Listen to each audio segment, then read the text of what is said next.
ಅಂದರೆ ಮನುಷ್ಯನಿಗೆ ಬುದ್ಧಿಶಿ ಇದೆ, ಜ್ಞಾನ ಇದೆ, ತಿಳುವಳಿಕೆ ಇದೆ ಅಂತ ಹೇಳ್ತಾರೆ. ಅಂಥ ಮನುಷ್ಯ ಆಗಾಗ ಅಜ್ಞಾನಕ್ಕೊಳಪಟ್ಟರೆ, ಅವಿವೇಕಕ್ಕೊಳಪಟ್ಟರೆ, ತನ್ನ ಆಚಾರ ವಿಚಾರಗಳನ್ನು ಕಳ್ಕೊಂಡ್ರೆ ಅಂತಹ ಮನುಷ್ಯ ಎಚ್ಚರಿಕೆಗಾಗಿ ಜಗತ್ತಿನಲ್ಲಿ ಕಾಲದಿಂದ ಅನೇಕ ರೋಗಗಳು ಬರ್ತಾ ಇದ್ದಾವೆ, ಕಾಯಿಲೆಗಳು ಬರ್ತಾ ಇದ್ದಾವೆ. ಈ ಬರುವಂಥ ಕಾಯಿಲೆಗಳು ಮನುಷ್ಯನಿಗೆ ತಿಳುವಳಿಕೆ, ಜ್ಞಾನ, ವಿವೇಕ ಮೂಡಿಸ್ತಕ್ಕಂಥದ್ದು.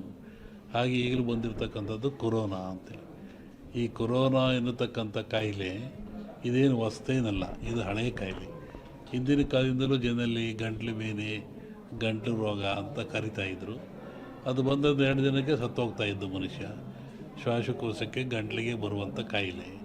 ಇದು ಯಾತ್ರಿಂದ ಬರುತ್ತೆ ಅಂತ ನಾವು ಸ್ವಲ್ಪ ಯೋಚನೆ ಮಾಡಿದರೆ, ಸ್ವಚ್ಛತೆಯನ್ನು ಮನುಷ್ಯ ಕಳ್ಕೊಳ್ತಾ ಇದ್ದಾನೆ. ಆರೋಗ್ಯ ಅಂದರೆ ಸ್ವಚ್ಛತೆ ಅಂತ. ಆ ಕಳ್ಕೊಳ್ಳೋದ್ರಿಂದ, ಸ್ವಚ್ಛತೆ ಶುದ್ಧ ಇದರಿಂದ ಮನೆಯಲ್ಲಿ, ಹೊರಗೆ, ಒಳಗೆ ಎಲ್ಲ ಕಡೆ ಕಳ್ಕೊಂಡ್ರೆ ಕಾಯಿಲೆ ಬೆನ್ನಿಡ್ತಾ ಇದೆ. ಇಂತಹ ಕಾಯಿಲೆ ಇದು ಘೋರವಾಗಿರ್ತಕ್ಕಂಥ ಕಾಯಿಲೆ. ಕೇವಲ 1 ಗ್ರಾಮ್ ತೂಕ ಇರತಕ್ಕಂಥ ಕಾಯಿಲೆ ಇದು ಜಗತ್ತನ್ನೇ ಎದುರಿಸ್ತಾ ಇದೆ. ಮನುಕುಲಕ್ಕೆ ಇದು ಮಾರಕವಾಗಿದೆ. ಇದು ಮುಂದೆ ಇನ್ನೂ ಹೆಚ್ಚಾದ ಲಕ್ಷಣಗಳು ಭಾಳ ಇದ್ದಾವೆ ಜಗತ್ತಿನಾದ್ಯಂತ. ನಾನು ಹಿಂದೆ ಒಂದು ಹೇಳಿದ್ದೆ, ಸಿರಿವಂತ ಮಗನುಟ್ಟಿ ಆಳುವನು ಮುನಿಪುರವ, ಯುದ್ಧವಿಲ್ಲದೆ ಮಡಿಯ ಪುರವಲ್ಲ ಕೂಳಾದೀತು. ಸಿರಿವಂತ ಮಗನುಟ್ಟಿ ಆಳುವನು ಮುನಿಪುರವ. ಮುನಿಪುರ ಅಂದರೆ ಅಮೇರಿಕಾ ದೇಶವನ್ನು ಸನ್ಯಾಸಿ ಊರು ಅಂತ ಕರೀತಾರೆ. ವಿಷ್ಣು ವಾಮಾವತಾರದಲ್ಲಿ ಅಲ್ಲಿ ಅವನು ಭೂಮಿ ತುಳಿದಿದ್ದು, ಸಂಪದ್ಭರಿತ ರಾಜ. ಅದು ಸನ್ಯಾಸಿಗೆ ದಾನ ಕೊಟ್ಟದ್ದು, ಅದನ್ನು ಮುನಿಪುರ ಅಂದರು. ಆ ಮುನಿಪುರ ಒಬ್ಬ ಸಿರಿವಂತ ಹುಟ್ಟಿ ಆಳ್ತಾನೆ. ಡೊನಾಲ್ಡ್ ಯಾರ ಮನೆ ಹೋದ್ನಲ್ಲ, ವಿತೌಟ್ ಬ್ಯಾಟರಿ ಜಗತ್ತು ಹಾಳಾಗಿ ಹೋಗ್ತದೆ ಅಂತ. ಹಾಗೆ ಅವನ ಕಡೆ ದಿನಗಳಲ್ಲಿ ಮಳೆಗಳು, ಬೆಳೆಗಳು ನಾಶವಾಯಿತು, ಕೊರೋನಾ ಜಾಸ್ತಿ, ಇನ್ನೂ ಜಾಸ್ತಿ ಆಗ್ತಾಯಿದೆ. ಅಂಥ ಒಂದು ಕಾಲಜ್ಞಾನದ ಸೂಚನೆ ಅದು. ಆ ದೃಷ್ಟಿಯಿಂದ ನಮ್ಮ ಈ ನಾಡಿಗೆ ನಾವು ಬರೋದಾದರೆ ಇದು ಇನ್ನೂ ಜನವರಿ, ಫೆಬ್ರವರಿ ಹೇಳಕ್ಕೆ ಬರೋದಿಲ್ಲ. ನಾನು ಮೊನ್ನೆ ಹೇಳಿದ್ದಲ್ಲಿ ನಿಮ್ಮ ಇದರಲ್ಲಿ ಕಾರ್ತಿಕ ಮತ್ತು ಆಶ್ವೀಜದಲ್ಲಿ ಹಳ್ಳಿಗಳಲ್ಲಿ ಹೆಚ್ಚಾಗ್ತದೆ ಕಾಯಿಲೆ ಇದು ಅಂತ, ಹೆಚ್ಚಾಗ್ತಾ ಇದೆ. ಆಮೇಲೆ ಇನ್ನೂ ಮಳೆ ಬರೋ ಲಕ್ಷಣಗಳು ಭಾಳ ಇದ್ದಾವೆ. ಜನಗಳಲ್ಲಿ ಅಶಾಂತಿ ಆಗ್ತಕ್ಕಂಥದ್ದು ಲಕ್ಷಣಗಳಿದ್ದಾವೆ. ಏನು ಯುಗಾದಿ ಮೇಲೆ ಇದನ್ನು ನಿರ್ಣಯಿಸಬೇಕು ಏನು ಅಂತ. ನೆಕ್ಸ್ಟು ಇನ್ನೊಂದು ಸೆಕೆಂಡ್ ಟೈಪ್ ಇದೇ ಟರ್ನ್ ಆಗ್ತಾಯಿದೆ. ಟರ್ನ್ ಅಂದರೆ ಕಾಯಿಲೆ ವಾಯು ಬಗ್ಗೆ ಬರುವಂಥದ್ದು. ಈ ಕೊರೋನಾ ವಾಯುವಿಂದ ಬರೋದಲ್ಲ, ವಾಯು ಮಾಧ್ಯಮ ಅಲ್ಲ ಇದಕ್ಕೆ. ಕೊರೋನಾ ತೂಕವಾಗಿರುತ್ತಿದ್ದು, ತೂಕವಾಗಿರೋದ್ರಿಂದ ಕೆಮ್ಮಿದರೆ, ಕೆಕ್ಕಿಸಿದರೆ, ಉಗಿದ್ರೆ ಕಫ ಬಂದು ಆ ಕಫ ನಮ್ಮಲ್ಲಿ ಬರ್ತದೆ, ವೈರಸ್ ಅಂತ. ಈಗ ನೆಕ್ಸ್ಟ್ ಇದು ಇನ್ನೊಂದು ಸ್ಟೆಪ್ ಏನು, ವಾಯು ಗಾಳಿಯಿಂದ ಬರುವಂಥದ್ದು. ಅದು ಬಂದು ಮಾನಸಿಕ ವಾಸ್ತೆ ತರುವಂಥ ಕಾಯಿಲೆ ಇದೆ. ಅದ್ರ ಬಗ್ಗೆ ಇನ್ನೂ ಒಂದು 2-3 ತಿಂಗಳು ಕಳೀಬೇಕು ಅದು ಅದರಲ್ಲಿ. ಅದು ಒಟ್ಟು ಮನುಷ್ಯ ಎಚ್ಚರವಾಗಿದ್ದು ಆರೋಗ್ಯ ಕಾಪಾಡ್ಕೊಂಡು ಸ್ವಚ್ಛತೆಯನ್ನು ಕಾಪಾಡ್ಕೋಬೇಕು ಮನುಷ್ಯ. ಅವ ನೈರ್ಮಲ್ಯವನ್ನು ಕಾಪಾಡ್ಕೋಬೇಕು. ಅದು ಭಾಳ ಮುಖ್ಯವಾದ್ದು. ನಾವೇನು ಹೇಳೋಕ್ಕೋ ಅದ್ರ ಬಗ್ಗೆ. ಅದು ಹಾಗೇನಿಲ್ಲ. ಮೊನ್ನೆ ಗ್ರಹಣಗಳು ಎಲ್ಲ ಬಂತಲ್ಲ, ಇದು ಭಾರತ ಕಂಡ ಜಗತ್ತಿನಾದ್ಯಂತ ಇದ್ರ ಭವಿಷ್ಯ ಅಂದರೆ ರಾಜಕೀಯ ವಿಪ್ಲವ ಅಂತದೆ. ಅಮೇರಿಕಾದಲ್ಲಾಯಿತು, ಮತ್ತು ಎಲ್ಲ ಕಡೆ ಆಗ್ತಾ ಇದೆಯಲ್ಲ. ಹಾಗೆ ಇಂಡಿಯಾನೂ ಸೇರಿದಂತೆ ಜಗತ್ತಿನಾದ್ಯಂತ ರಾಜಕೀಯ ವಿಪ್ಲವ ಆಗ್ತದೆ, ಏರಿಳಿತ ಆಗ್ತದೆ ಅಂತ ಒಂದು ಮಾತಿದೆ. ಅದರಲ್ಲಿ ಯಾವುದೇ ಗ್ರಹಣಗಳು ಫಲದಿಂದ ಅದಿನ್ನೂ ಡಿಸೆಂಬರ್, ಇನ್ನೂ ಒಂದು ಜನವರಿ ಒಳಗೆ ಟೈಮ್ ಇದೆ ಅದಕ್ಕೆಲ್ಲ. ಒಬ್ಬರು ವಿಷಯ ನಾನು ಹೇಳಲ್ಲ, ಜಗತ್ತು ರಾಜಕೀಯ ವರ್ಗದ ಬಗ್ಗೆ ವಿಪ್ಲವ ಅಂತ ಹೇಳ್ತಾರೆ.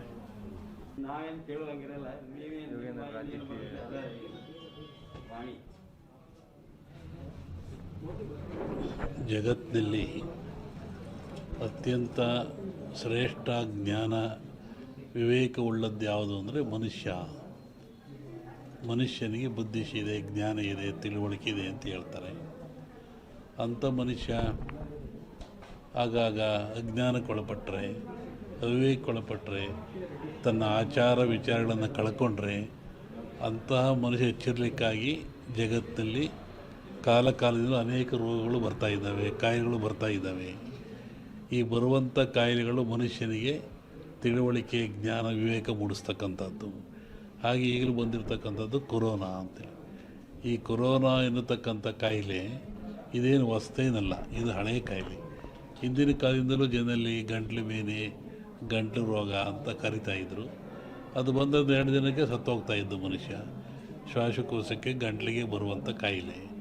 ಇದು ಯಾತ್ರಿಂದ ಬರುತ್ತೆ ಅಂತ ನಾವು ಸ್ವಲ್ಪ ಯೋಚನೆ ಮಾಡಿದರೆ, ಸ್ವಚ್ಛತೆಯನ್ನು ಮನುಷ್ಯ ಕಳ್ಕೊಳ್ತಾ ಇದ್ದಾನೆ. ಆರೋಗ್ಯ ಅಂದರೆ ಸ್ವಚ್ಛತೆ ಅಂತ. ಆ ಕಳ್ಕೊಳ್ಳೋದ್ರಿಂದ, ಸ್ವಚ್ಛತೆ ಶುದ್ಧ ಇದರಿಂದ ಮನೆಯಲ್ಲಿ ಹೊರಗೆ ಒಳಗೆ ಎಲ್ಲ ಕಡೆ ಕಳ್ಕೊಂಡ್ರೆ ಕಾಯಿಲೆ ಬೆನ್ನರ್ತಾ ಇದೆ. ಇಂತಹ ಕಾಯಿಲೆ ಇದು ಘೋರವಾಗಿರ್ತಕ್ಕಂಥ ಕಾಯಿಲೆ.